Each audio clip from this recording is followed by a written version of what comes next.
Vous écoutez France Culture. Carte blanche à Caroline Fourest. Bonjour Caroline. Bonjour Ali. Ce matin, vous nous parlez des dérives du Conseil des droits de l'homme de l'ONU.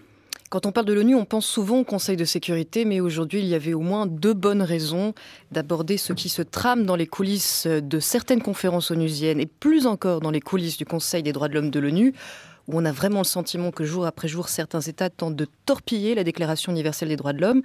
La première des bonnes raisons, c'est que nous recevons aujourd'hui Stéphane Hessel, qui a été l'un des pionniers de cette déclaration. Et l'autre bonne raison, c'est que depuis lundi jusqu'au 2 mai, le Conseil accueille la session préparatoire de Durban 2.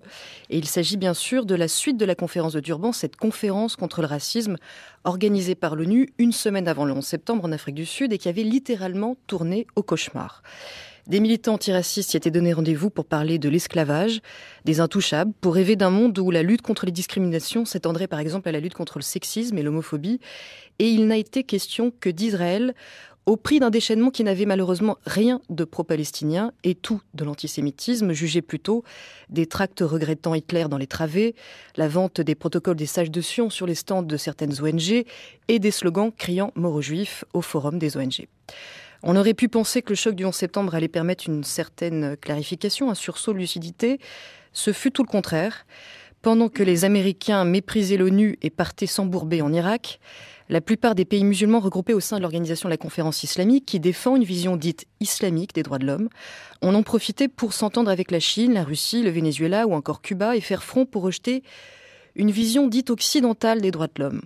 Entendez la version universelle que l'on décrit comme occidentale, pour mieux faire taire à peu près toutes les saloperies en cours dès lors qu'elles ne viennent pas des États-Unis ou d'Israël, et il y en a quand même quelques-unes. Ainsi, il a fallu remuer ciel et terre pour obtenir un début de débat sur le Soudan, pas un mot presque sur le Tibet, ni même sur la Tchétchénie. Le seul conflit en cours, celui qui occupe tous les esprits, semble être le conflit israélo-palestinien. Si au moins cette obsession avait le moindre effet, mais non, on a vraiment le sentiment qu'elle ne sert qu'à faire taire les autres dossiers quand elle ne discrédite pas la cause palestinienne. Ainsi, la première session du comité préparatoire de Durban, présidé par la Syrie et dont la vice-présidence est tenue par l'Iran, a été monopolisée par le refus d'accréditer une ONG juive. Par ailleurs, l'ambassadrice de la Libye a ouvert la session au nom d'Allah le Miséricordieux. Elle l'avait déjà fait en 2003 lorsqu'elle présidait la commission des droits de l'homme, tellement discréditée qu'on a dû la remplacer par l'actuel Conseil dans l'espoir de rectifier le tir, visiblement sans succès. Depuis 2003, le rapporteur contre le racisme est surtout chargé de faire la chasse à la diffamation envers les religions.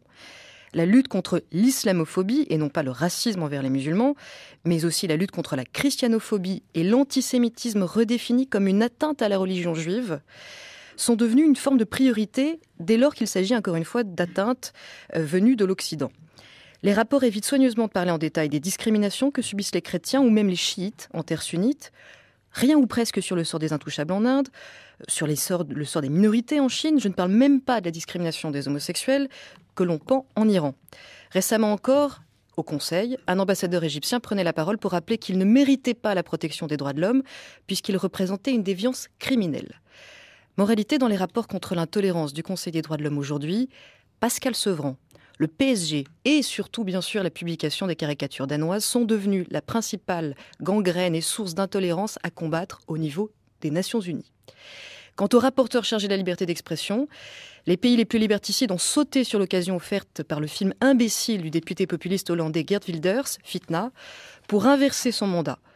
Jadis, il enquêtait sur les atteintes à la liberté de la presse, comme en Russie ou en Tunisie. Désormais, il est surtout chargé de traquer les abus commis au nom de la liberté d'expression.